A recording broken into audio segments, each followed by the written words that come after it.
following is a production of DallasCowboys.com and the Dallas Cowboys Football Club. How about them Cowboys?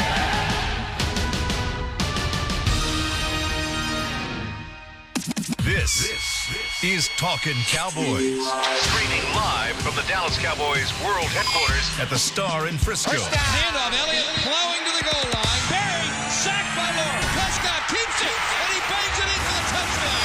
Here are Mickey Spagnola, Brian Broaddus, Rob Phillips, and Bill Jones. It's a special half-hour, fantastic Friday edition of Talking Cowboys. So, Mickey, we got no time for your Missouri talk. We're getting right to it, okay? Can't tell you any stories about typing or anything? No Mickey's Minute today. You got a half minute. It's time for Mickey's Minute. No Mickey's Minute. Sure, we can't. I love it. I like that music, though. It's great.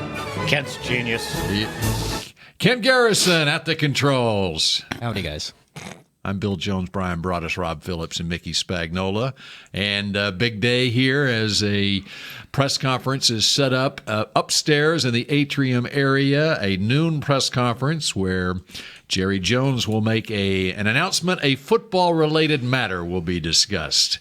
And we're going to talk Cowboys-Titans as we lead you up to Monday night. And Brian Broaddus has his serious scouting cap on right now. No, I'm ready to roll. I am. I'm ready to roll. Clock's ticking on us All today. right, so do we start with noon today? What's happening at noon today? What do we think? Gil Brandt's going in the Ring of Honor. There we go. All right, well, we settled that. Now let's move on. It's not going to be Titans. Meghan Trainor singing at Thanksgiving? Football-related matter. Well, it's a football game. It's a football halftime. Bill, give me the scouting report of what you saw in relation to the chairs and how they were set up. How's the arrangement? I walked through the public area, which is the atrium area at the Star, where the press conference will be held. There are a bunch of seats for the media and perhaps a VIP or two to be seated out in front of a desk with the football field, the practice field in the background there. It's set up very meticulously, and there are two chairs at the table. Two chairs. Oh, no.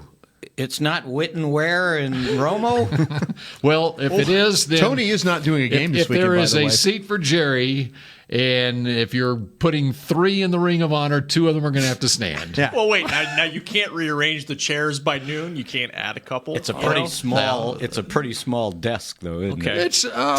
It's about as long as our football desk right here on Talking Cowboys. Well, so that's you not could big enough definitely for put 4 people. You could put 4 chairs up there. Okay. Does anybody want to guess different than what I guessed? No, that's fine. That's good. That's what I'm not acting like a know-it-all guy, but I'm just saying I think that's the direction they're going to go here. They're going to Gil Brandt's up for the Hall of Fame, isn't he?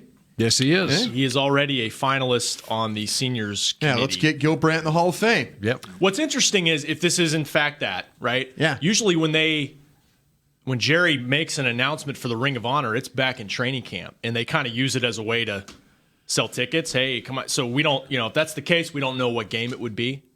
And it's just They a can little eliminate Thanksgiving, I think. It's a little later in the process, but hey, he's up for Hall of Fame induction or election in 3 months. So You shooting holes in my argument here? no, I'm not. I'm just saying it's. Do you want to? It's different. No, I mean the reports are out there. I mean, we got one last night from the Morning News from I'm guarantee you a very good source that Who would that source be? I'm just saying I trust David Moore. There was a lot of guessing going on, though. Yeah. Oh, a lot. I saw my morning newspaper had like 5 alternatives in there, and at some point, Which one was the best one? you're going to have to. The best of the worst speculation. The best of the worst. Which one was the best? The best of the worst speculation was that Jerry stepping down? That there was a trio going into the Ring of Honor, and they'll be inducted on Monday night, which I heard on a local radio station this morning. They didn't say it was going to happen. Well, They were that speculating. That's not a station that Mickey and I work on. No, by it is chance. not. I It would is think not. so. No. I thought that was the first alternative offered in the morning news. The second one was Gil, by the way. Yeah. I guess this is one of those things where we're trying not to be, if we're the morning news, we're trying not to be the smartest guy in the room. Well, because for what it's worth, up there, That's a morning news play. upstairs, nobody's telling us anything. No, they're all dressed Nobody up in. thinks it's Jimmy? Well, Jimmy crossed my mind. Where was that speculation? It was Sean threw it out to me just now on the fan, and it's not a bad one. Not at all.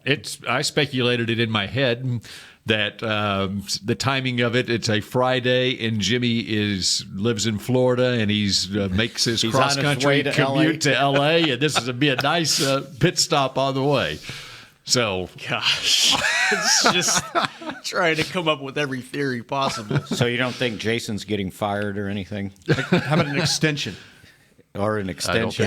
And somebody threw out an extension for Dak, and look, you can't do that. You know, he's not eligible until after the season to do that. Right. So, and you don't throw set that up. one out. You don't set up in the atrium area where all of the Ring of Honor people are on the floor. On the floor, yeah. Their names are on the floor in the marble. Yeah, in the marble on the floor of the atrium area. That's a good idea. Oh, this would be good. I should be able to book some people for the Legend Show if they just walk in the door.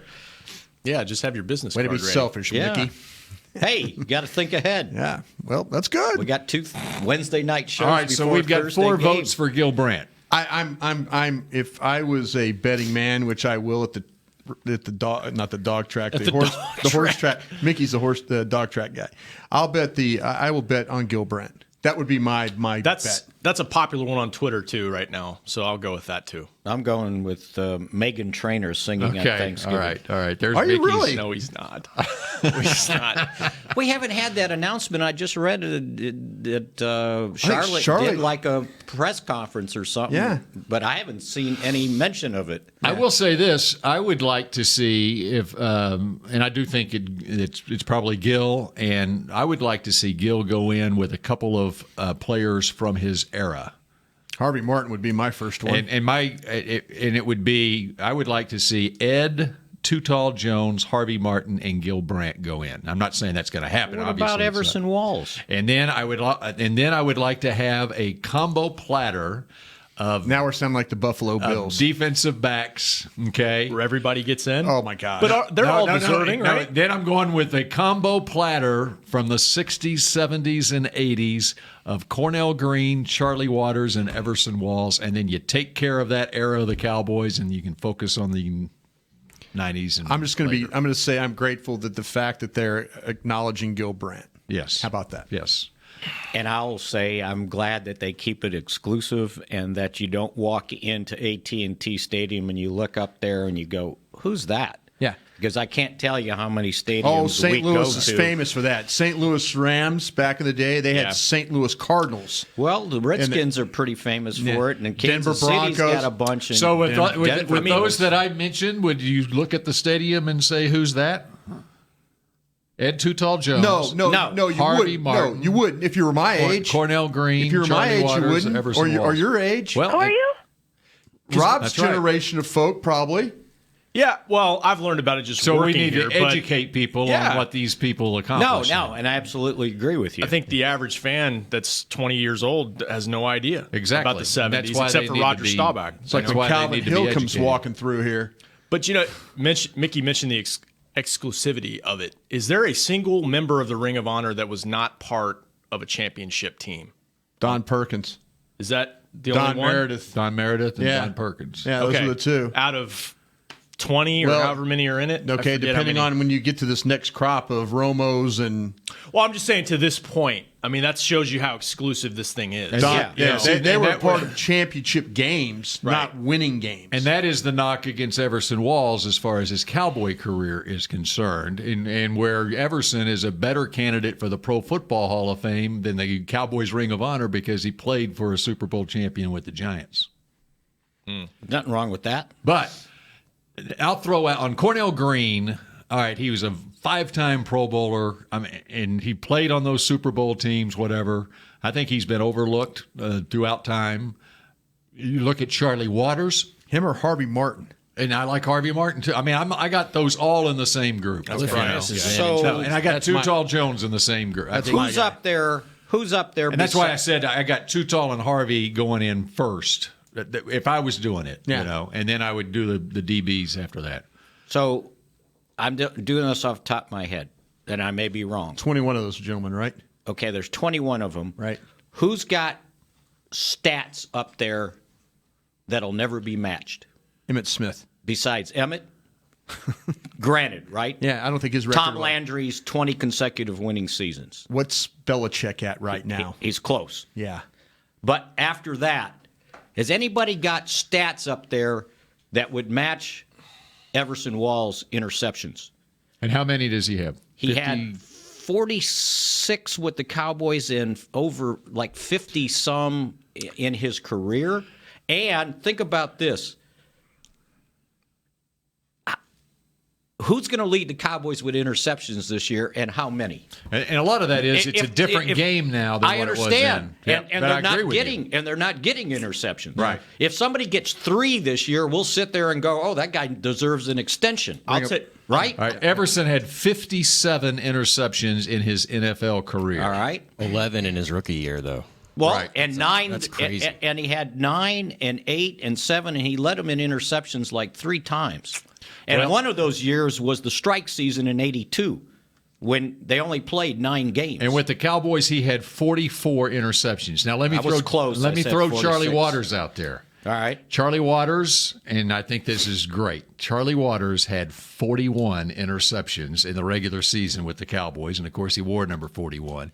He also had 9 interceptions in the postseason, right. for 50 interceptions in his career, if you count postseason. I'm trying to and think who regular was a season. better player, him or Cliff Harris.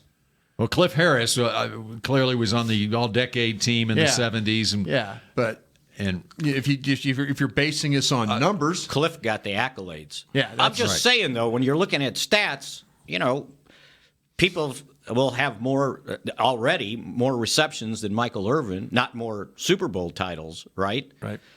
Somebody's going to end up, I don't remember where Romo's passing yards are compared to Aikman's, but from a stat standpoint, I'm telling you, if somebody gets 3 interceptions this year, we're going to say, "Oh, sign that guy to an extension," and look at Everson Walls, what he did. Can I take it a step beyond stats and the field with Everson Walls? Mickey talks about The story. The story is as important to Hall of Fame, Pro Football Hall of Fame, as the field. A lot of it. Kurt Warner is an amazing story. What Everson Walls did for Ron Springs, his Cowboys teammate, to me is one of the best teammate stories I've ever heard. Donating a kidney, that's huge. I mean, that's one of the best stories I've heard since I've worked here and been a part of. And I think that kind of tells you about what kind of guy he was, what kind of teammate he was. So I think you factor that in too for some trying to get him in at some point. How about a hometown kid? Could factor that in. Harvey Martin, the same, right? right, yeah. right, See, Harvey Martin played in an era where they didn't keep totals on sacks. right. So They weren't official. Yeah. Yeah. So unfortunately for him, the way that Mickey just argued correctly for Everson Walls is, you could try and do that with Harvey Martin, but then someone will say, well, what are the numbers? Where are the numbers? I just knew from watching my own 2 eyes what a special player he was. So I'll always fight for him. I appreciate Mickey fighting for Walls. But I would absolutely fight for Harvey Martin just for if Harvey Martin played in this day and age, he'd be a $17-18 million player a year. Easily. To your point, in this Wikipedia age, Yeah. okay, you look at Wikipedia and you get everything you need to know about a person. Sure. How many sacks do you think they've got down for Harvey Martin? His career NFL statistics probably on Wikipedia. 28. 10. Yeah, They exactly. got him down for 10 sacks Yeah, he had because that in the a game. sacks didn't become an official statistic until the last year, basically, of his career. He'd have that in a game. I'm 37. In a game, I'm yeah. 37 years old, Brian, and Yeah. I don't know really much about Harvey Martin. Yeah. I don't. And so Beautiful Harvey Martin. you take it back, to people in college That's right now. They have the no problem. idea. They have That's no the idea. problem. That's the problem. And this franchise has had such a great history, but it's been with at two different times. You look at what happened from 1960 until really 1988, and then you have a new era from 1989 to today. Before Jerry, after Jerry. Yeah, yeah, and I applaud ownership for trying to get guys in like Gil Brandt and people like that. I mean, that was such a huge part of my life. I'm so happy, and it's Gil Brandt. There's no question in my mind it's going to be Gil Brandt today. But I'm happy that someone has recognized it helped build that my childhood of watching football, all those years of winning and playoff games and Super Bowls and that stuff. I appreciate the Joneses acknowledging that somebody before they own the team, and this is the struggle that we're going to have with these other guys. This is going to be the struggle, because if you compare the other guys to the guys that currently, the other guys were better players. Understand this about Harvey Martin, and this is on his Wikipedia page, by the way. He was the NFL Defensive Player of the Year. Yes. Okay, in 1977. Super Bowl MVP that year, too. Super Bowl MVP. Along with Randy White, who was a first ballot Hall of Famer and first ballot Ring of Honor, basically, if you want to phrase it that way. Yeah. In that season, 14-game season, as a defensive end, he had 85 tackles and a league-leading 23 sacks. Of course, that is more than Michael Strahan's 22 and a half in a 16-game season. Mm-hmm. But the NFL doesn't recognize that because that status was just a team stat that was taken by the team just over a 14-game season in 1977. That gives you an idea what kind of player Harvey Martin was. Yeah. See, and that's weird that it was kept by the team, right? Well, sacks now, it's kept by whoever gets hired to be the official scorekeeper or whatever. So it's still kind of the team. I wish. And he followed up in 1978. He had 16 sacks. Yeah. And in 79, he had 10 sacks. In 1980, 12 sacks. In 1981, 10 sacks. And 8 in 82.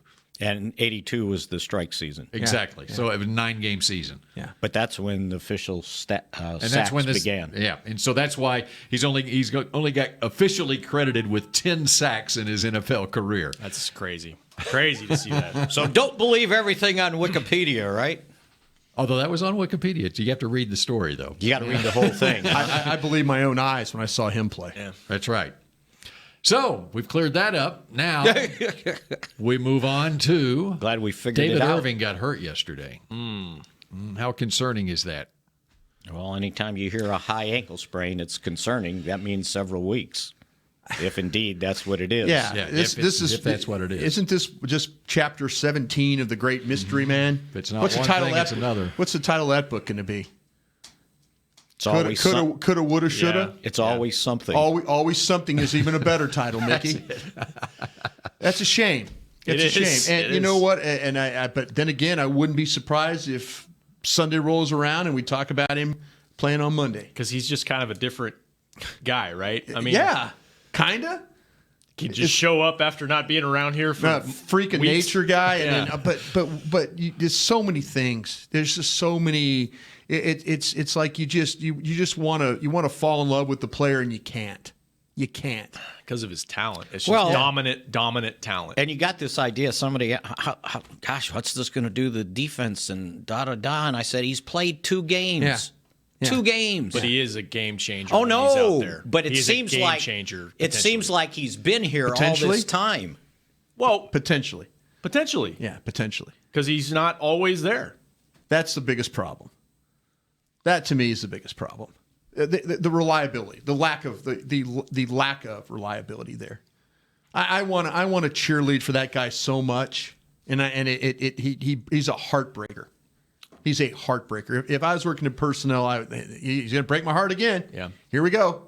And hey, he got hurt in practice. Okay. And he got got carted off, and And he got a concussion last Thanksgiving. Yes. And the family Yes. issue he's been dealing with. I can't help that. It's it's a tough deal, and a lot of it that's out of his control. Yeah. That they're trying to, and they've been very supportive with him on that. But I mean, he's an amazing talent. He might be the most talented guy on the team. Just pure talent, pure ability, size, everything. He's the one guy that I'm going to look back one day. I'm sitting at the lake on a fishing boat. Who's the best player you've ever seen that didn't really play didn't play all the time? David Irving. David Irving's that guy. I'll be 60-something years old, hopefully, and saying that. But you know what? This has been going on since high school. Sure it has. That hasn't changed. Sure it has. Sure it has. This guy's an incredible talent, Rob. You're absolutely right. He's incredibly unreliable, too. The greatest ability to have is availability, right? Yeah. That's what Parcells always says. That's what he told Witten when he broke his jaw as a rookie. sitting in the training room. I'm not kidding. He did. Yeah. He said that's the key. That's line one in terms of being a good player in this league. Just be there every week. And he was. And then be productive. Yeah, and he didn't miss a game after that. And he'll be calling the game Monday. How about that? Huh? It just, when I hear stuff about, not Witten and Parcells, but this whole thing with David Irving, it's irritating to me. Well, you get hurt, you know. I know you get hurt, what but are you going to do? You know, how much? It was the first practice back after being off a week. Or how about being suspended and then coming back and then you practice and then you can't play the game? Right. It's weird stuff. Lot of man and woman hours. If I said that right, I probably didn't. A lot of people hours spent trying to get this guy to the field. Get this guy to the field. Let him play. Let him be rare. Let him be a freak of nature. Okay, Brian, we need to get a report on what you saw at practice yesterday. On practice yesterday? Mm-hmm. Yeah, there's first practice we've seen. Yeah. That since they were back to practice yesterday. Yeah, I think that you're going to clearly see them get that number 19 involved with this offense. I really do. I mean, I don't think. I asked Jason Garrett on the Jason Garrett show. I said, "So, how big of an impact can he make immediately?" And the first words out of his mouth is, "We spent a first-round draft pick on him." This is clear. It is clear that they're ramping this thing up. Mm-hmm. There's no waiting around now. You're 3-4, second half of the season. You know, Mickey's going to give me some pass protection this week. You know, you got to find a way to beat these guys throwing the football a little bit. And I know they don't give up a lot of points, but they played some offensively challenged offenses. About to play one Monday night, you know. See if they can find a way to kind of go back to that good home cooking that they have. But they need to get this kid involved early and often. He can run. Yes. If that's all you need to know, he can run. Get some separation, go snatch that football. Help this quarterback if you can. Yeah. The wide receivers coach said that he's good to go. Yeah. And that didn't mean physically. And he spent 3 days with him in the Bay Area last weekend. Yeah. So FaceTiming with the quarterback too in 2018. Let's go. No, I'm with you. And I like that quote. Yeah. in 2000, you had to throw in in 2018. Yeah. Okay, yeah. Technology's an amazing thing, isn't it? And then now you've got the rookie on the other side, Michael Gallup, that you're starting to see progress from. Mickey's right. He needs to play more, too. You know, I looked it up. He's got the most snaps the last 2 games of any wide receiver on the team. Keep going. Gallup. Keep going. 115 snaps, playing about 55 snaps a game. Should be. Almost the whole game. And I don't think that's going to change, even with the new receiver in there. And the only problem I got with this depth chart here is Gallup's second team. And they got 3 wide receivers listed with the first team. Who put that depth chart together, you think? Well, I don't know that Jason went over it, but all I know is Amari Cooper's on the first team at wide receiver. Keep an eye, though, on what's going on at right guard, though, too. With Zach Martin. Yeah, that's right. Yeah. We didn't bring that up. Zach Martin. That didn't look good yesterday. Although at least he was on the resistant cords. Yeah. I asked him before practice. I asked him Tuesday, and he's, I'm going to do everything I can to be ready this week. Got the extra day. That helped. Yeah, and he spent the bye week. He took rehabbing a break, rehabbing and working with the trainer. Yeah, so. but you cannot. I mean, you can do stuff, but when you sprain your MCL, it's up to Mother Nature. The football gods. Yeah. Yep. That's the. I mean. Yeah. There's you can do all the work you want. Now you can tape it up real tight and put a brace on it. Yeah. And, the thing about this guy, he's tough. We all know that. I'm not telling you something you already don't know. But how would you like the middle of your offensive line looking like Connor Williams, Redman, and Joe Looney? He did play through it, right, in the second half against Washington. Sure did. So, I mean, maybe he did. Maybe he can strap it up. And since Adam Redman was not with the team during training camp, a little capsule on him in case we see Adam Redman. And you have him in your big book there? I do. Oh, my. Yeah, I think I got Xavier Su'a-Filo, too. I think that, to me, Adam Redman was probably a better center than he is a guard, which makes me interested about Su'a-Filo, why they're not going that direction. But who was with the Titans, by the way, Su'a-Filo absolutely was. And a veteran guy, too. And, of course, the Texans before that. Yeah, but I think Redmond's a little bit better center than he is a guard. But what you need in there that position, to me, is you need a guy that has some athletic ability. And you have the way their offense is and the way they like to pull and trap and and get guys on the second level and space and screens and things like that. I think that Redman's a better fit for that than what Suafilo is. So that's probably why you have him going in and getting the first look at the reps for Zach Martin. He would be the first backup that you're going to have. It just occurred to me, do we have a show Monday morning? No. Got a Monday night game. We got a no on that for sure. I heard no yesterday. So do we need to make a pick here? Yeah. We got 3 minutes left here. That's it? Yeah. Oh, it's a half-hour show. Half-hour show, right? Didn't I pick the dub like on Monday? You did. You went right in on the dub. I'm going with You want to use what the pros use. Yeah, exactly. I'm going with the Cowboys at home until proven otherwise. They've been a different team at home, and protection, they got to be able to do that. We're going to see how they function under Mark Colombo coaching that unit, but I've got Dallas. We'll see how Amari Cooper plays. I think they're just going to be efficient offensively as usual at home. 27-19, Cowboys. Strange number. Give me the Cowboys to cover the point spread. Cowboys cover. What's the 6.5? I don't know what it is. 6. All right. So are you not giving a score? I hadn't thought about it. Okay, 26-20. There you go. Oh, that doesn't cover, does it? 26-19. 26-19. I'll take the Cowboys at home as well. Been on an 0-2 run here the last couple of weeks. I need to get back on the good side of that. And try to catch you. Yeah, Cowboys, they're playing this team, like I say, Tennessee's offensively challenged. I think that if you had to pick between the two offenses, who would you trust the most of offensively challenged offenses? Dallas's offense should prevail here. Their defense will do a good job against this Tennessee front. And but if they block, like I say, block. There's plays down the field. Mark my words. Block the front. You've got chance for plays down the field. They've given up some big plays. Dallas wins this one. This is going to be a 23-13 game. 23-13 game. Okay, the last time the Cowboys played at AT&T Stadium, they beat Jacksonville 40-7. 40-7. Woo. So I'm going to cut that score in half and make it 20-3.5. Dallas wins. There you go. Bill's picks are always a bit. There's always a bit involved. That covers. I thought you were going to say something else about Bill. And a pick to click. One pick to click. We got a tight end. I got a pick to click. We got a tight end up in the broadcast booth. My pick to click is Another bit. Rico. Yeah, sure. Sure, why not? Dalton Schultz. Dalton Schultz. All right. Good for you. Control the middle of this front. Go get him, Antoine Woods. All right, Amari Cooper. Michael Gallup. All right, there you have it. The break is coming up next. And, of course, at noon today, the big announcement. This has been a production of DallasCowboys.com and the Dallas Cowboys Football Club. How about this, Cowboys? Yeah!